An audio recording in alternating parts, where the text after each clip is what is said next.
Hey VC, finally back again today for another video after the longest absence.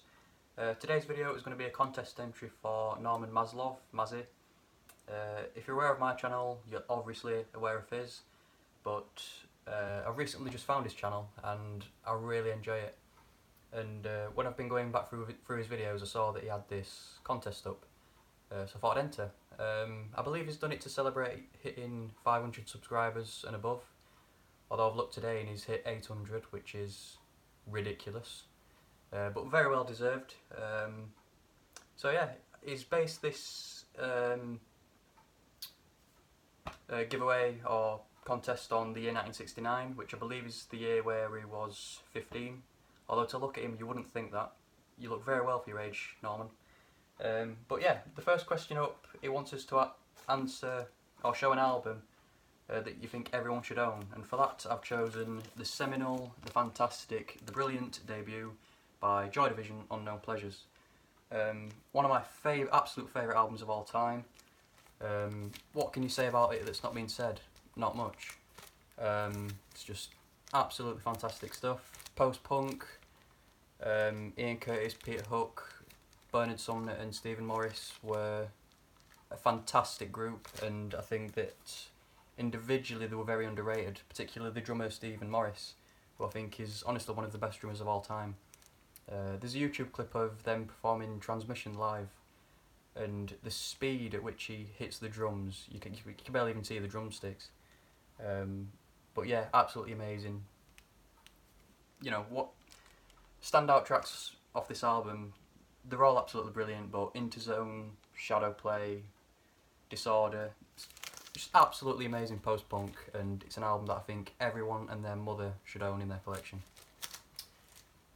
Second up, it wants us to show a record that will put you or someone else in the mood. Now, it doesn't specify what the mood would be, but I think a lot of people are taking it as a romantic mood. I have no albums that I could put on for that. A lot of it's rock and indie rock and that sort of thing. But I do own the very best of Dion and the Belmonts, so I've chosen the very best of Dion and the Belmonts. Probably the most romantic singer-songwriter, musician that I have in my collection. I mean, the first two songs alone are quite promiscuous. Run Around Sue and The Wanderer. To be honest, I don't know much of many of the other songs by name, but if I were to put an album on to get in the mood, it probably would be Dion, as he's quite a sexy guy, or was. Third up, it wants us to show an album with beautiful packaging and or art. Now, I've not done a vinyl update in a while, and I've got a shit ton to show, and this is one of them, and it cost me quite a lot of money. But anyway, for beautiful artwork, it is the Rolling Stones' Rock and Roll Circus, of course, including John Lennon and Yoko, Marianne Faithfull, Clapton might have been on here, I'm not entirely sure, I think he was, but yeah, John Lennon and Stones created the Dirty Mac group for, I think it was One Night Only, and did this, and it's really good. But yeah, the artwork I think is just absolutely brilliant. It's obviously a circus vibe, but I really love the like cartoons down here, so obviously you've got John and Yoko and Stones and then Marianne Faithfull and that sort of thing, but I just think it's absolutely brilliant. I've kept the cellophane on, so I apologise for the glare, but yeah, can't really get much better than that. It's a 3LP set, and each one has its own inner sleeve thing with just images of the concert, so to speak. I'll show each one of me as well, but yeah, really nice images, and it's a really nice box set. I'd recommend picking it up if you haven't got it, but for all you hardcore Beatles fans, well, and Stones fans, I'm sure you've all got it. Definitely worth picking up. Next question up, it wants us to show an artist whose catalogue we own the entirety of, and for that I'm going to be showing the first LP I ever bought. Admittedly, it was only about 2 years ago, but it's The Smiths' Hatful of Hollow, and it's my favourite album of all time by my favourite band of all time. I'm aware that it's a compilation and not strictly speaking, a studio album, as it is comprised of B-sides and the John Peel sessions and that sort of thing. But it's absolutely phenomenal. I'd recommend. Obviously, most people in the VC know of the Smiths, obviously, but listen to this album from start to finish. It's fantastic. I cannot say much more than that, but yeah. But I thought I'd show the Smiths for the artist I've got complete on, as I think they're the only artists that I am complete on.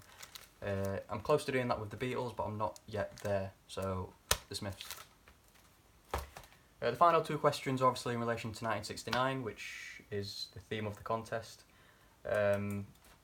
Question 5, he wants us to show an artist who released their debut in 1969. And I've chosen King Crimson. If I'm completely honest, I don't know much about this band. Before picking this up when I was in London a couple of months ago, the only song I knew by them from this LP was 21st Century Schizoid Man, which is mint. But yeah, mint album, mint music, mint cover. Don't really know what more to say other than it's the debut album from '69. I couldn't even describe this album to someone that's not heard it. I'd just say, imagine your worst nightmare and an LSD trip and being very drunk and put all those things into noise and shit, and you probably get this album. Don't really know what I'm saying anymore. But yeah, King Crimson in the court of the Crimson King. Last up, he wants us to show our favourite album of 1969. Obviously, I could have gone with Abbey Road, but I don't think it's the best album from '69. Nor do I think it's the best Beatles album. Apologise. There was another one in contention, but I forgot. So, anyway, it's Led Zeppelin's debut. Led Zeppelin. Fucking amazing, this album. I think it's by far the best Led Zeppelin album. I know a lot of people like Led Zeppelin 3 and 4, obviously, and 2. They like them all. But yeah, just this album from start to finish is just all four of them just going at it. And what amazes me about this album is that when they made it, they were younger than I am now. And I'm only 21. Or they might have been my age. But for four lads around my age to create this absolute masterpiece is ridiculous, frankly. I mean, the first two songs alone, Good Times, Bad Times and Babe, I'm Gonna Leave You. No words, honestly. My favourite song by Led Zeppelin ever is Babe, I'm Gonna Leave You, because the acoustic guitar on that at the start and just throughout is phenomenal. And equally, Dazed and Confused. I really like Dazed and Confused, how it starts off really slow and quite melodic, and then it just goes into, you know, atrocities. But yeah, I don't think the B-side's quite as good, but absolutely amazing album, and it's one of my favourites of all time. So that's Led Zeppelin's debut. That's all I've got to show for this video. Again, congratulations Mazzy on hitting, well, now 800 subscribers. I've not been a subscriber for the longest time, but I really do enjoy your channel. I don't always comment because I never really know what to say in people's videos, but trust me, I'm always there. So again, congratulations and cheers for watching. I'll catch you next time.